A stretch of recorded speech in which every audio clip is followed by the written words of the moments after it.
따라서 하겠습니다. 아버지의 뜻은 충만이다. 오늘 본문을 좀 먼저 주의하면서 마지막 결론에 이 충만을 좀 설명할 건데요. 자, 14절 15절을 같이 한번 읽겠습니다. 14절 15절 시작. 이러므로 내가 하늘과 땅에 있는 각 족속에게 이름을 주신 아버지 앞에 무릎을 꿇고 비노니. 아멘. 자, 보면 바울은 무릎 꿇어 기도한다 그랬어요. 무릎 꿇어 기도한다. 요즘 무릎 꿇어 기도하는 게 쉽지 않은 세대가 됐어요. 그죠?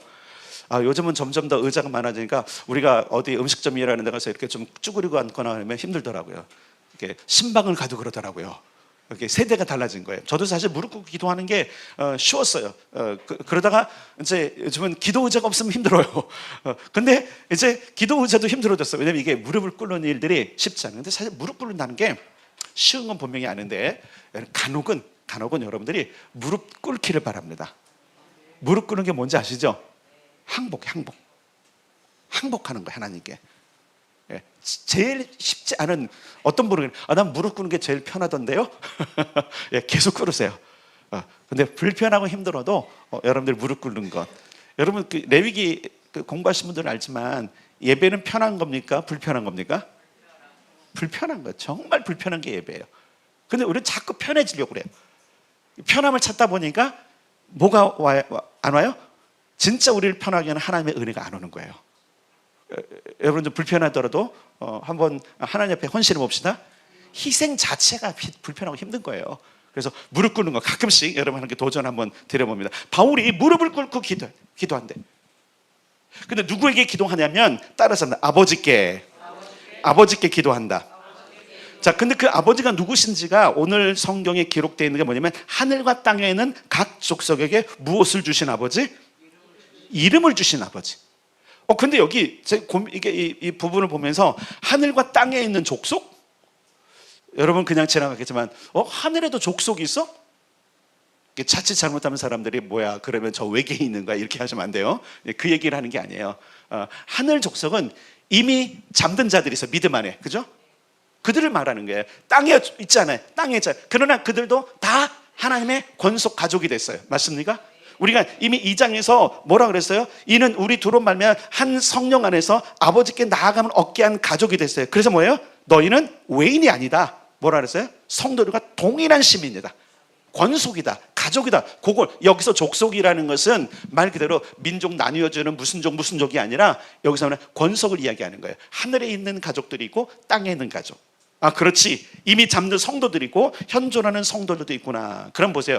바울이 기록하던 이 당시가 2000년 전이잖아요. 그러면 하늘에 속한 성도들이 늘어났을까요? 줄었을까요? 늘어났습니다. 2000년 동안 정말로 헌신의 힘을 다해서 섬겼던 사람들, 그 사람들이 이미 하늘에 속한 것. 근데 여기 뭐라냐면 이름을 주셨다 그러는데 이 이름을 주셨다라는 것을 이대로 사실 번역한 게 좀 어색한데 이름이 아니라 지위예요. 지위를 준 거예요. 성도의 지위. 지위가 뭔지 알죠? 위치야, 위치. 너는 여기야. 여러분 보세요. 유대인들만 하나님 나라의 구속을 받고 축복을 받을 지위를 얻었는데 이제 우리가 다 얻었다라는 거예요. 이해되시죠?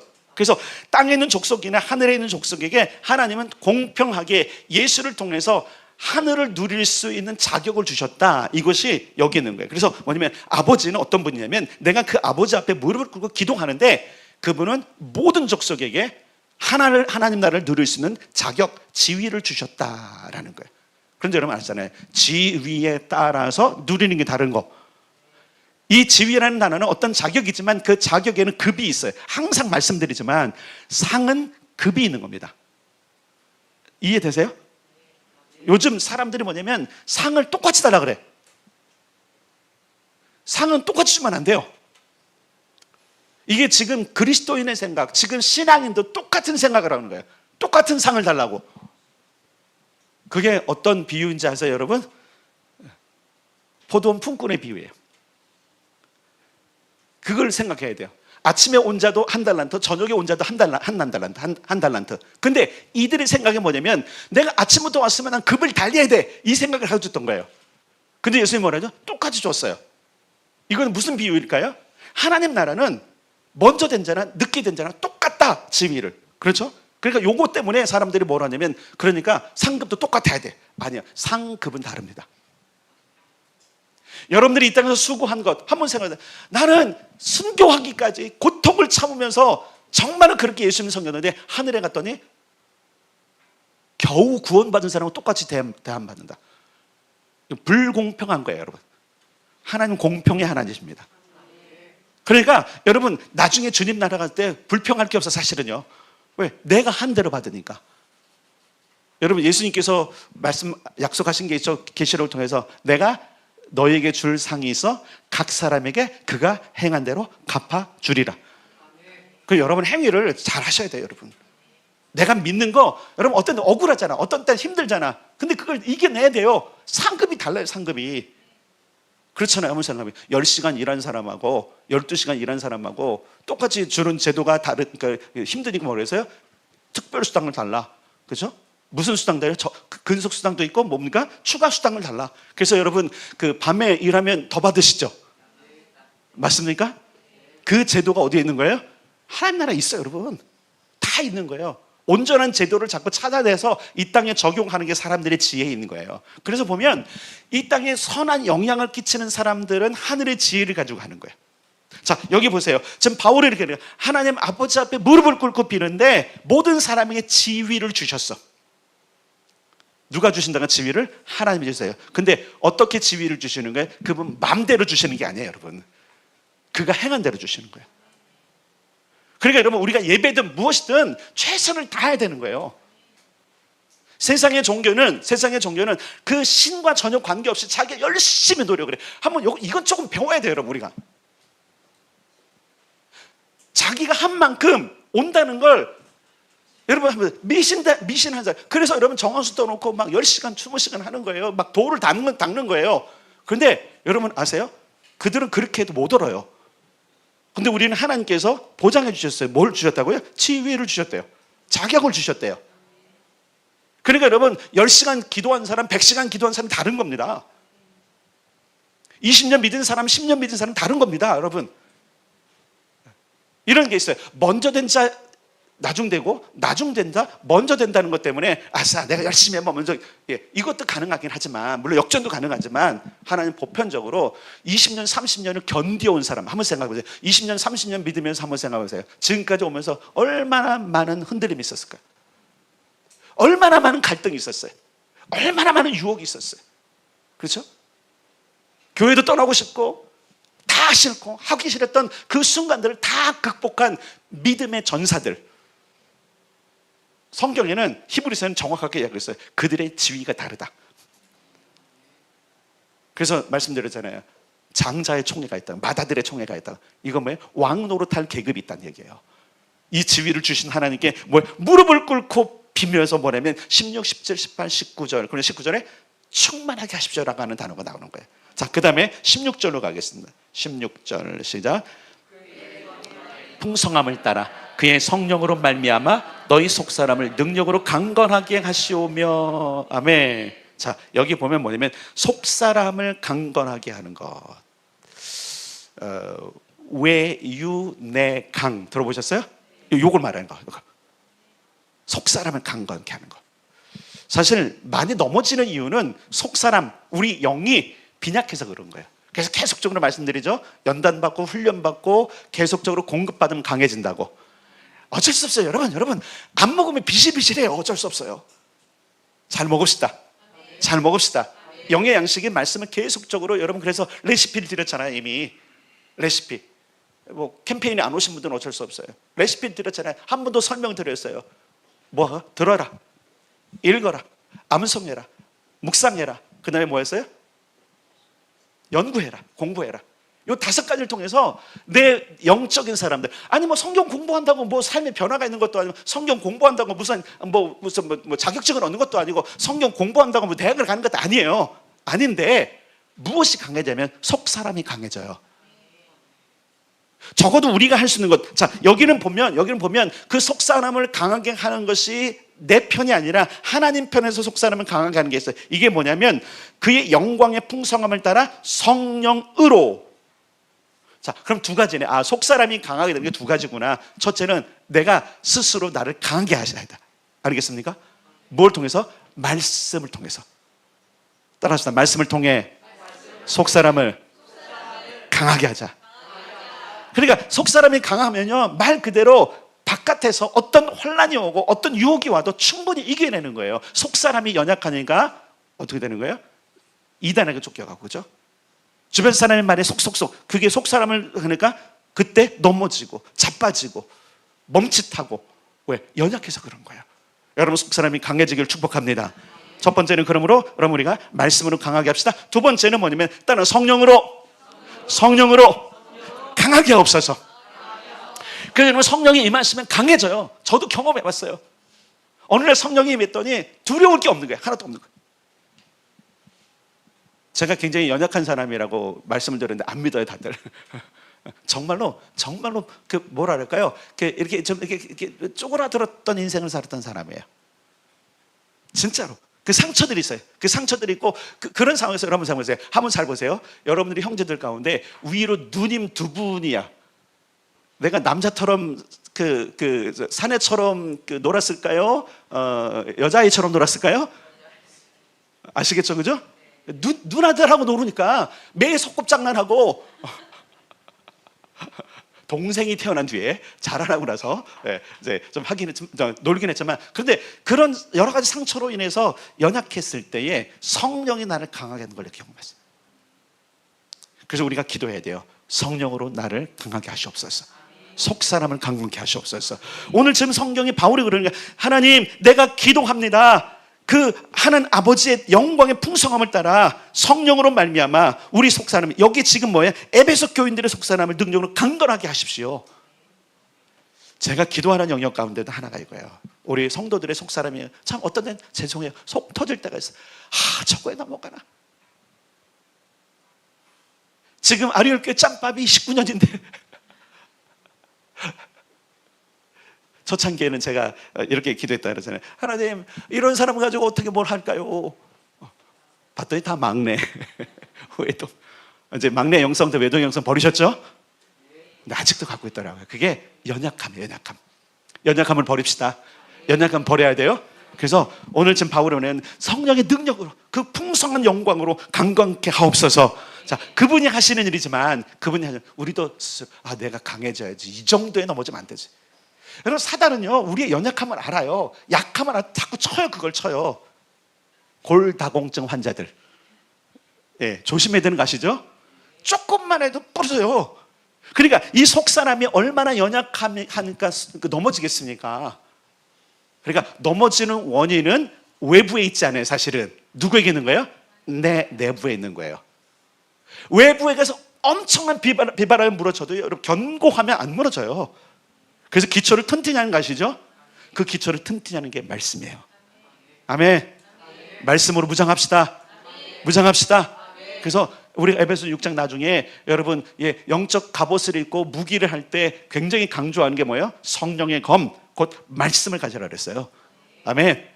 그래서 여러분, 말씀을 듣고 읽고 암송하고 묵상하고 공부합시다. 네, 이거 여러분들이 게을리하면 안 돼요. 게을리하면 여러분 속사람이 연약해져요. 그래서 금방 무너져 내립니다. 자, 그 다음에 17절로 가겠습니다. 17절 시작. 믿음으로 말미암아 그리스도께서 너희 마음에 계시게 하시옵고 너희가 사랑 가운데서 뿌리가 박히고 터가 굳어져서. 아멘. 근데 보니까 우리를 강건하게 하는 게 두 가지 요소가 또 있네요. 보니까. 자, 여기 보세요. 뭐라고 말하냐면 그리스도께서 너희 마음에 계시게 하옵시고. 자, 우리가 위드 지저스잖아요. 예수님이 내 안에 계심으로 말미암아 강해지는 요소, 안전장치가 하나 있어요. 그게 뭐냐면 따라서 믿음. 여기서 말하는 믿음은 뭐냐면 진리에 대한 확신, 성실함을 얘기하는 거. 두 가지예요. 첫째는 진리에 대해서 내가 확신했다면 그걸 성실하게 끝까지 가져가라는 거예요.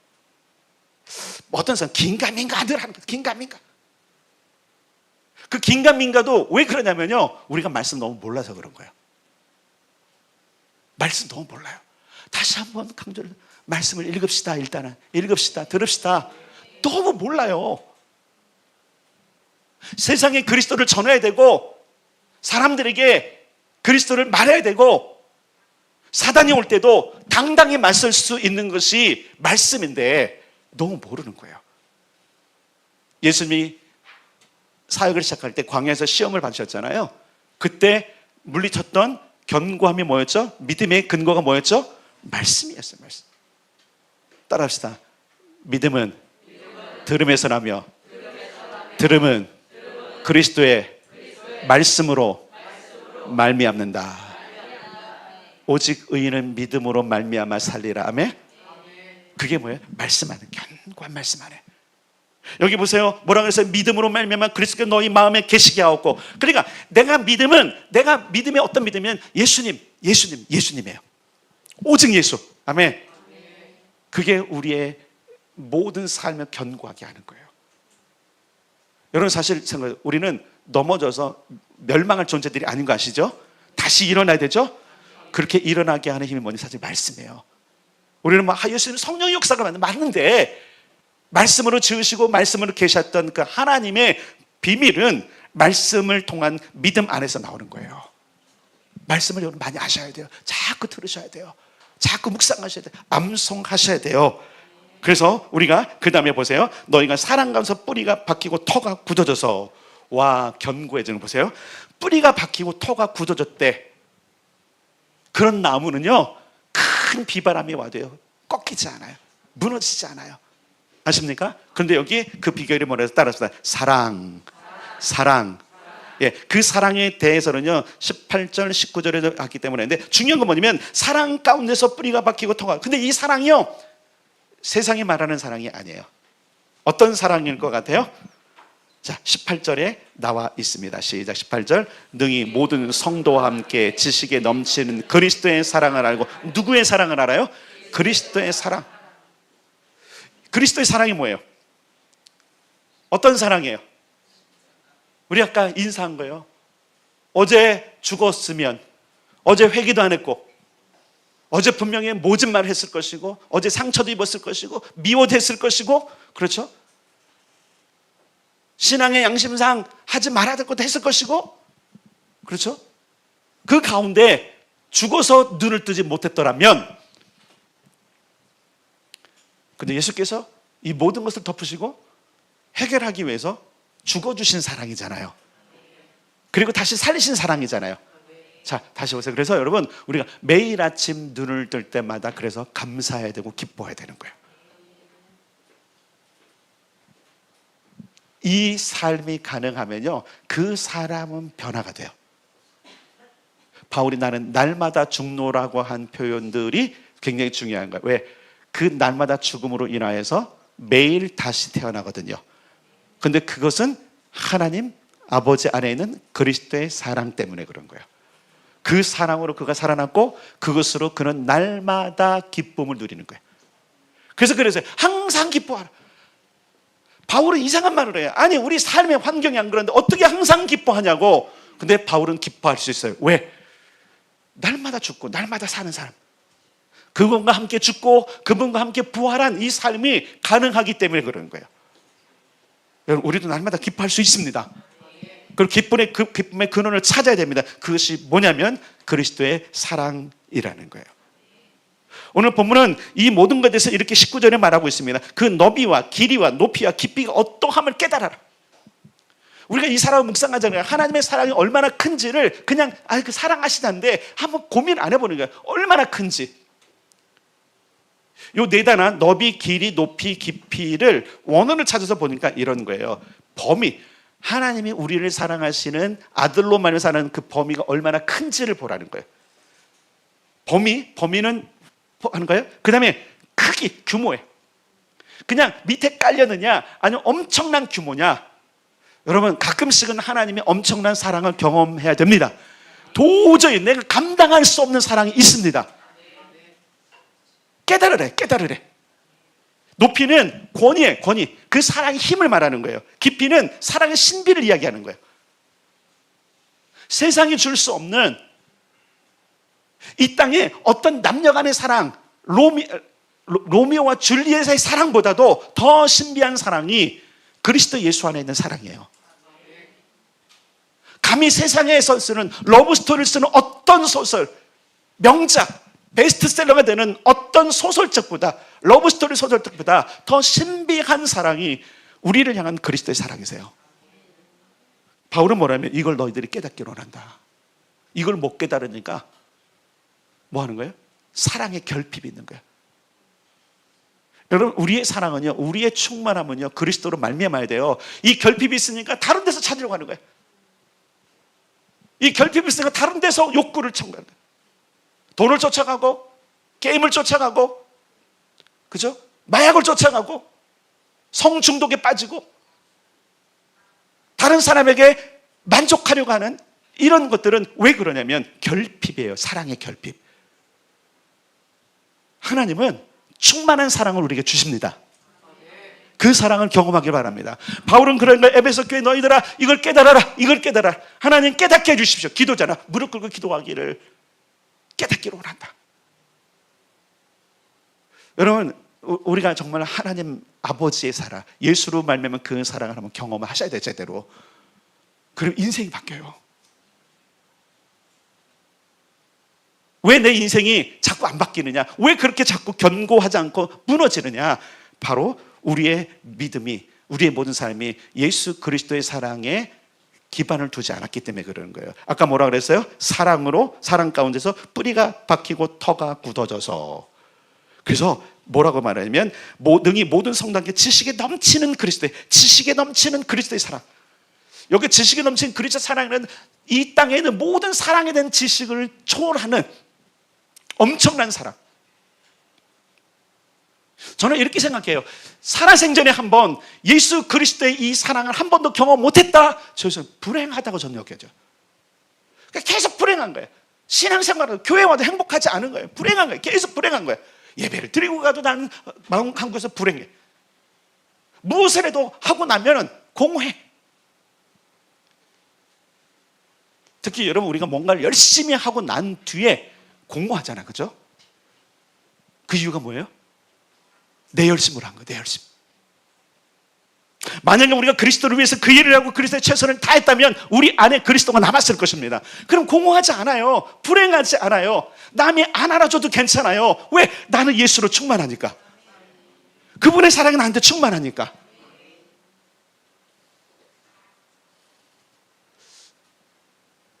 기대하기는 뭐 제가 할 수 있는 건 아니지만 이번 인카운터가 그렇게 진한 예수님의 사랑을 경험하는 기회가 되기를 바랍니다.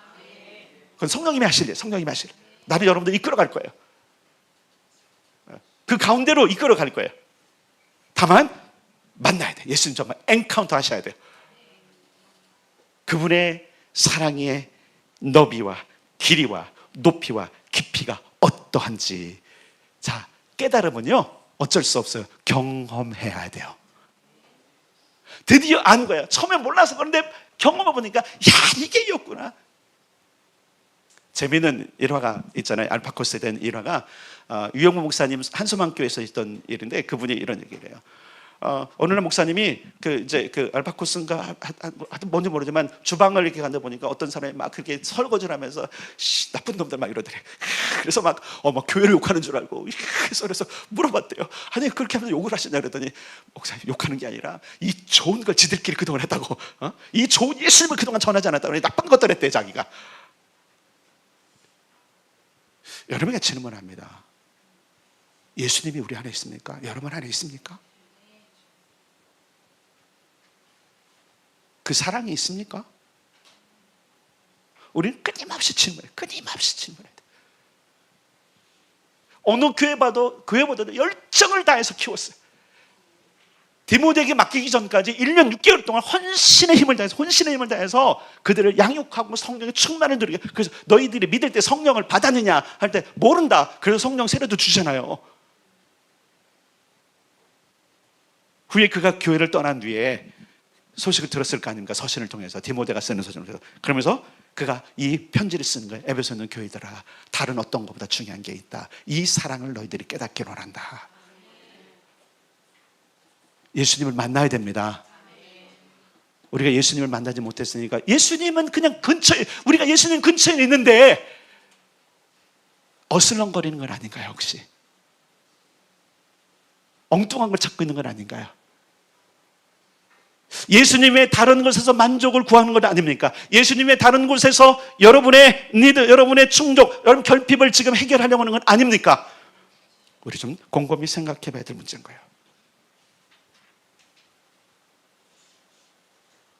19절 후반절에 이렇게 됐어요. 하나님의 모든 충만하신 것으로 너에게 충만하게 하시기를 구하노라. 드디어 충만이라는 단어. 자, 따라서 합시다. 아버지의 뜻은 충만이다. 예, 하나님 아버지의 뜻은 우리가 충만해지는 거예요. 충만해지는 거. 모든 것이 충만해지기를 원해요. 근데 가장 충만을 원하는 게 있어요. 제가 그래서 신약 성경에서 충만이라는 단어를 다 한번 찾아봤어요. 성경은 대체 제자들과 예수님의 그 기록물을 남겼던 사람들은 대체 무엇으로 충만하라고 강조했나 봤더니 요한복음에는 예수님의 충만에 대해서 이렇게 말해요. 은혜와 진리가 그분 안에 충만했다. 그러면서 그의 충만함으로 너희들이 충만해지길 원한다라고 요한복음에 기록하고 있더라고요. 우리 은혜가 충만해야 되는구나. 맞죠? 진리로 충만해야 돼요. 맞아요. 그리고 요한복음 15장 17장을 15장부터 17장까지 보니까 그리스도의 기쁨으로 충만해야 된다고 얘기하고 있어요. 누구의 기쁨이요?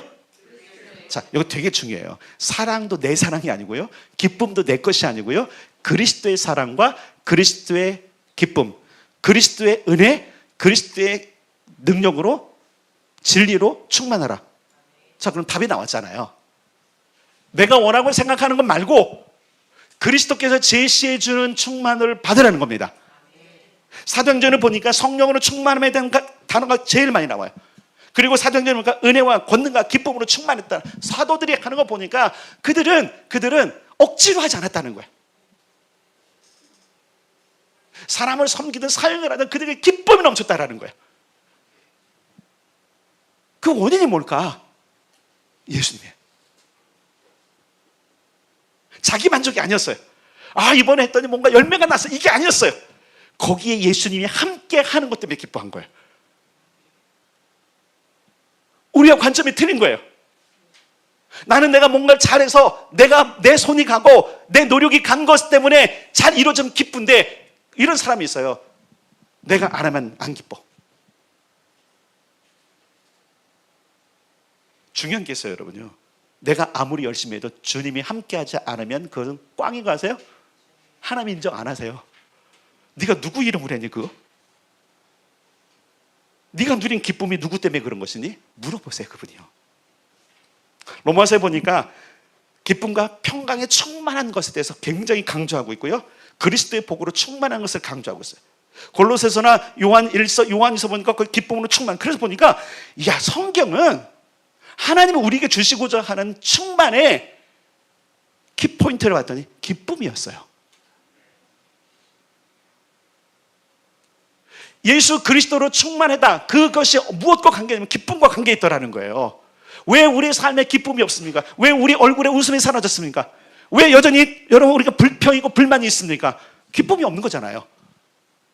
기쁨이 있으면 얼굴이 그렇지 않아요. 기쁨이 있으면 여러분 우리 마음속에 불평이 있을 수가 없어요. 어두울 수가 없어요. 그런데 성경 뭐라 그러죠? 그 기쁨으로 충만하기를 원한다. 스스로에게 질문해 보세요. 나는 어떤 때 기쁜가? 나를 기쁘하는 것이 무엇인가를 한번 생각해 보세요. 자, 그래요. 우리가 육신의 입을 입고 그리스도인이기 전에 자연인으로서, 사회 일원으로서, 가정을 꾸리는 사람으로서 우리가 생각하는 기쁨이 있어요. 먹는 거에 기쁨이 있고요. 그렇죠? 서로 소통하는 기쁨도 있고요. 어떤 걸 얻는 기쁨도 있고요. 내가 뭔가 성취한 것을 바라보는 기쁨도 있고요. 수많은 기쁨들이 있어요. 수많은 기쁨들이 있어요. 세상에 그 기쁨들이 많은데 이상하게 교회 오면 안 기쁘네? 왜 그러죠? 교회에서 주는 기쁨은 그리스도로 말미암은 기쁨이기 때문에 그런 거예요. 내가 성취하고 내가 누렸고 내가 만들었던 기쁨이 아니라 예수께서 이미 해놓으신 기쁨. 아멘. 예수께서 이미 그 모든 것들을 정하신 기쁨. 아멘. 우리에게 나눠주기 원하신 기쁨이 있단 말이에요. 그래서 보면 뭐였어요? 땅에서는 기뻐하심을 입은 사람들 중에 평화로다. 하늘에서는 영광이었어요. 그 정했던 거 보니까 땅에는 기쁨이 오다라는 거예요. 여러분, 그러니까 우리 삶의 온전한 기쁨은 그리스도 예수로 말미암아야 된다라는 거예요. 근데 교회 와서도 그리스도로 말미암은 기쁨보다는 내 성취, 내가 하는 것. 오늘 바울은 이렇게 말하고 있습니다. 모든 충만하신 것으로 너희에게 충만하게 하시기를 나는 간구한다. 하나님의 모든 충만하신 것. 하나님의 모든 충만하신 것의 가장 으뜸은 뭔지 아세요? 기쁨이에요. 여러분 보세요. 예수님께서 공생애를 시작하실 때에 세례를 받으셨잖아요. 자, 그 사건을 지난주 이정일 선교사님이 설교한 거예요. 그분이 물에서 올라오실세. 그렇죠? 커밍업 들으셨죠? 잠깐 요약해요. 하늘이 열리고 오프닝, 성령이 비둘기 같이 내려다라. 디센딩. 디센딩 단어가 생각 안 나갖고. 예. 자, 보세요. 커밍업, 오프닝, 디센딩. 더 중요한 게 있어요. 소리가 있어 이르되 이는 내 사랑하는 아들이요 나의 기쁨이로다. 그래서 여러분, 우리가 예수님으로 기뻐하지 않으면요, 우린 다 가짜인 거예요. 예수님이 공급해주는 기쁨이 아닌 기쁨은 전부 다 가짜인 거예요. 물론 우리의 혼적인 만족을 주겠죠. 주님이, 예수님께서 사역을 시작할 때 하늘에서 들려준 첫 번째 문은 내 사랑하는 아들이야, 나의 기쁨이야. 잘 보세요. 그러면서 이 땅에서 우리가 그 기뻐하시는 아들을 홀대하는데 어떻게 하나님 우리를 기뻐하시겠어요? 어떻게 우리가 하늘의 기쁨을 누리겠어요? 우리는 예수님을 가장 기뻐해야 돼요. 그분의 역사를 기뻐해야 돼요. 그분이 내 안에 오시고 나를 위해 사신 모든 것들을 기뻐하셔야 돼요. 그러면 그것만 생각해도 여러분, 우리가 웃고 다닐 수밖에 없는 거예요. 그분이 하는 거 보니까 어제까지는 고통이었고 슬픔이었어. 너무나 힘든 세상을 살았는데 예수님을 보니까 예수님 나보다 더 큰 고통을 택하신 거예요. 나보다 더한 수치를 당하신 거예요. 나보다 더한 아픔을 겪으셨어. 그 이유를 보니까 나 때문에 그러신 거예요. 그런데 기뻐요, 안 기뻐요? 기쁜 거예요. 그래서 이걸 깨달으는 거예요. 이 경험하셔야 돼요. 예수님이 나를 위해서 행하신 것들이 얼마나 위대한 것인지를 깨닫지 못하니까 우리를 부르신, 우리를 이곳으로 오게 하신 예수님. 자, 그래서 여러분, 우리가 교회 생활할 때 중요한 게 뭐냐면 예수님 때문에 교회 오셔야 돼요. 예수님 때문에 예배하셔야 돼요. 예수님 때문에 찬양하셔야 돼요. 예수님 때문에 기도하셔야 돼요. 예수님 때문에 섬기셔야 되는 거예요. 다른 것 때문에 하니까 뭐가 있는 거예요? 힘들고 어려운 거예요. 만족이 없는 거예요. 불평이 생겨요. 나만 해. 꼭 해도 인정을 안 해. 여러분, 그 리더십 장자의 그 기본적인 자세 뭐예요? 억울함, 평판을 견뎌야 된다. 여러분, 누군가 수근거립니까? 여러분 장자입니다. 누군가 뒤에서 여러분들을 모함합니까? 여러분 지금 하나님께 인정받고 있는 겁니다. 대신 그때 성질을 내면 똑같은 거예요. 기뻐해야죠. 나로 인하여 너희를 욕하고 박해하고 때리고 하면 기뻐해라. 아멘. 하늘에서 너희의 상급이 크니라. 다른 거예요. 받아들여야 돼요. 누가 수근거려요? 기뻐하세요. 그 정지하지 마세요. 하나님 그에게 동일한 기쁨을 주세요라고 하세요. 많잖아요, 교회 생활하다 보면. 넘어지지 마세요. 견고하게 사랑 안에, 그리스도의 사랑 안에, 믿음 안에 견고해 뿌리가 박힌 성도가 되길 바랍니다. 제가 한 가지 경험한 걸 이야기하고 마칠 거예요. 이미 말씀드렸을 텐데 우리가 2001년도에 여기 왔나요? 2001년도에 동천에 왔나요? 2001년도에 제가 이제 2000년도까지 했던 사역을 다 놓고 부목사직도 사임을 하고 그리고 미국 갈 준비를 하고 있었어요. 그러면서 이제 그때 이제 우리 장인 어른이 그때 이제 차를 바꾸시면서 아반떼 하나를 주셨기 때문에 제가 이제 발이 있어서 어디는 다녔거든요. 그때 제가 수많은 교회들을 다녔어요. 그러면 뭐 대형 교회를 다녔겠죠. 한 번도 가본 적이 없으니까. 큰 대형 교회는 뭐 있어야 뭐 막 500명 되는 정도 교회는 다녔으니까 1000명 이상을 막 서울에 있는 교회 가는데 정말 많은 교회를 다녔는데요. 딱 한 군데 지금도 잊히지 않는 교회가 있어요. 한색교회. 고 이중표 목사님이 목회했던 한색교회. 거기 갔는데 성도들이 다 웃고 있어. 분위기가 달랐어. 그 성전 지은 지 얼마 안 됐고요. 또 그리고 분당 지역에 있기 때문에 사람도 많고요. 이리 치고 저리 치고 보니까 막 음향 시설도 막 장난이 아니야. 나중에 제가 음악 목회를 했다니까 그 목사님이 음향 어떻게 내가 저한테 전문가다니 물어보고 그래 그 주제넘게 조언도 드렸는데 엉망이었거든요. 근데 잘 안 들려. 근데 성도들은 웃고 있어. 이제 알았어요. 제가 왜 그런가. 그들에겐 예수님이 있었던 거예요. 예수님이 있었어요. 시설이 어떤 상관없었어. 아무리 불편해도 상관없었어. 예배 전에 예배 나갈 때 그들은 웃고 나가. 왜? 기쁨이 충만한 거예요. 누구 때문에? 예수님 때문에. 유명한 그 이중표 목사님의 목회하잖아요. 별세 신앙, 죽는 신앙. 여러분, 우리가 예수 그리스도의 이 사랑과 모든 것들을 경험하려면 첫 번째는 죽어야 돼요. 여기 지금 이 기도는 에베소 교인들에서 너 죽어야 돼 이 얘기예요. 네가 날마다 기쁨을 경험하기로 하네? 그럼 죽어야 돼. 네가 생각하고 있는 모든 것들을 죽이지 않으면 진짜 기쁨을 경험하지 못해. 나는 그 교회가 정말 충격이었어요. 아직도 성생해요. 아직도 수많은 교회를 갔어요. 근데 분주하기만 하고 참 근심덩어리였어. 사람들 목소리. 가끔씩 뭐 기분 좋은 사람도 있었지만 막 희희낙낙하는데 그 웃음하고 그 지금 한색교회 교인들이 다니면서 한 그 웃음은 달라서 차원이 다른 거예요. 아, 이게 진짜 기쁨이구나. 주님 들으시죠? 저는 우리 교회에 이런 기쁨이 있길 원합니다. 성도들이요, 우리는 이 기쁨을 회복해야 됩니다. 세상에 주는 기쁨 말고 그리스도로 말미암아 주는 기쁨. 아멘. 그럼 뭐가 염려가 되겠어요? 이미 다 예비됐는데, 이미 다 해놓으셨는데, 예수님이 하신 것은요, 과거를 정리한 것뿐이 아니라 앞으로 우리가 누려야 될 모든 것들을 다 준비하신 거예요. 그러니 기쁘죠.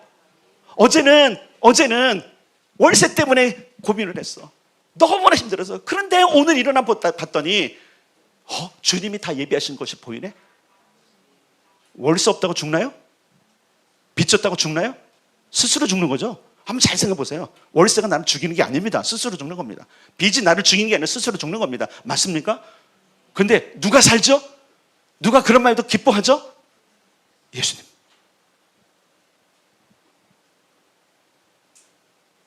그분이 있으니까 그때는 와 별세 신앙이었는데 결국 와보니까 거기는 날마다 예수님과 죽는 사람들의 공동체였던 거예요.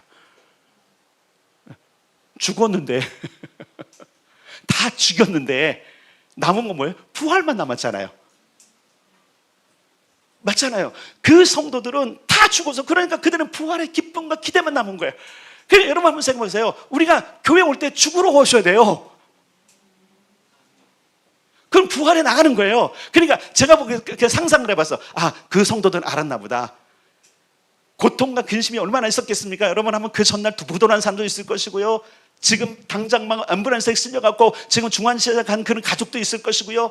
수많은 다툼이 있었을 그 수많은 사람들 어떻게 해요 그걸요?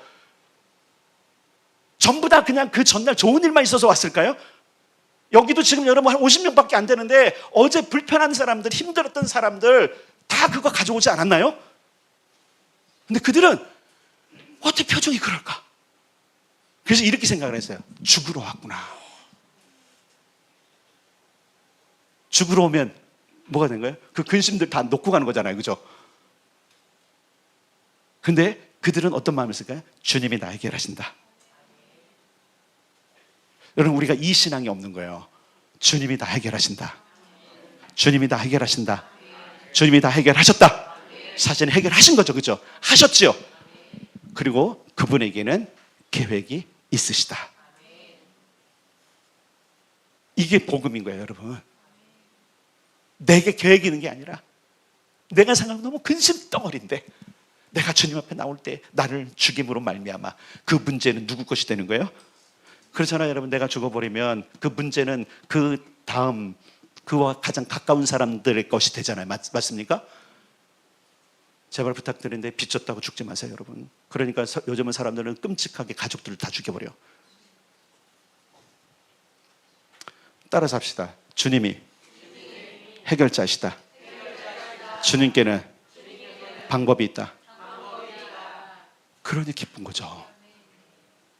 부활신앙이에요. 이게 부활신앙. 죽으면, 그렇죠? 주님 앞에서 모든 것들을 죽이면요, 그분이 살리세요. 아멘. 근심을 죽이면요, 기쁨으로 와요. 아멘. 맞습니까? 내가 하고자 하는 모든 나의 어떤 의로움, 내가 자기 의를 죽이면 하나님의 의가 우리로 기쁨 가운데로 인도하십니다. 그래서 우리는 이제 정말 훈련해요. 올 한 해 진짜 아주 미칠 정도로 해야 돼. 나 예수님과 함께 해야지. 끈질기게 나 예수님과 함께 가야지. 한번 해봅시다. 해보면 달라. 그렇게 사는 사람과 그렇게 안 사는 사람이 보면 달라질 겁니다. 저는 그걸 확신해요. 왜? 주님을 만나면 달라지거든요. 다시 말할게요. 그 수십 년 전에 제가 성령님을 경험했을 때에 그때 찾아오신 예수님, 그분은 나의 인생을 바꾸셨어요. 자신감 있게 하셨어요. 그리고 염려를 뒤로 놓게 하셨어요. 그때 당시가 생각나요. 10대 때니까. 저도 자살 충동이 있었어요. 너무 가난해서. 부모님께 죄송하지만 너무 가난해서. 제 소원은 뭐였냐면, 나도 내 척생 서랍에 동전이라도 하나 있었으면 좋겠어. 동전 하나도 있으면 좋겠어. 그 가난의 짓눌림 때문에 어린 시절에, 그러니까 성령님 임하기 전까지는 부정적인 생각, 성령이 임하고 나니까 다 부질없는 거더라고요. 그거는 내가 짊어져야 될 것이 아니었어. 10대가 짊어질 쯤이 아닌데, 여러분, 예수님을 영접하십시오. 예수님을 받아들이십시오. 여기서 예수님을 영접하고 받아들인다는 이야기는 뭐냐면요, 전부를 받아들이는 거예요. 그래서 이렇게 생각하세요. 나를 예수님께 팔아야 돼. 예수님께 나를 팔아야 돼요. 안 팔면 그분이 나를 안 쓰세요. 죽는 의미가 그거예요. 마찬가지잖아요. 한번 생각해 보세요. 내가 안 사왔는데 썼어. 배상은 배상대로 하고, 그렇죠? 창피는 창피대로 당하는 거 아세요? 이런 표현을 하면 말씀드릴게요. 예수님도 이미 사실은 그분이 우리를 사신 거잖아요. 맞잖아요. 그죠? 근데 우리를 안 팔아. 예수님께. 팔팔하게 살아서 아주 내가 값이 얼만데. 예수님 나를 쓴다고요? 겨우 그런 일에 나를 선교사로 쓴다고요? 나를 교회 직원으로 쓴다고요? 에이, 나 그런 인생 아닌데. 그냥 안 쓰세요. 이정열 선교사님 말씀도 그거였던 거예요.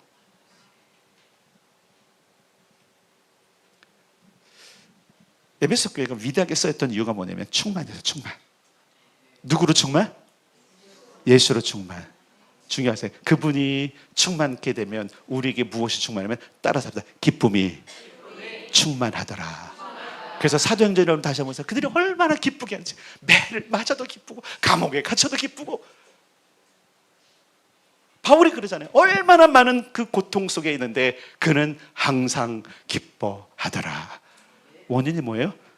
자, 그래서 우리가 17절부터 19절까지 읽겠습니다. 17절부터 19절까지 시작. 믿음으로 말미암아 그리스도께서 너희 마음에 계시게 하시었고 너희가 사랑 가운데서 뿌리가 박히고 터가 굳어져서 능히 모든 성도 함께 지식에 넘치는 그리스도의 사랑을 알고 그 너비와 길이와 높이와 깊이가 어떠함을 깨달아 하나님의 모든 충만하신 것으로 너희에게 충만하게 하시기를 구하노라. 아멘. 여러분 자신을 예수님께 팔면요, 그분이 우리의 부족함을 채우십니다. 충만은 넘치는 거예요. 우리를 그분께 팔아. 아멘. 그냥 팔아. 그냥 헌신해서 팔아. 값도 요구하지 마. 무슨 얘기인지 아시겠어요? 무상으로 팔아 나를. 그럼 그분이 우리를 부유하게 하십니다. 그분이 평강케 하십니다. 그분이 성공케 하십니다. 그분이 기쁨으로 채워주실 것입니다.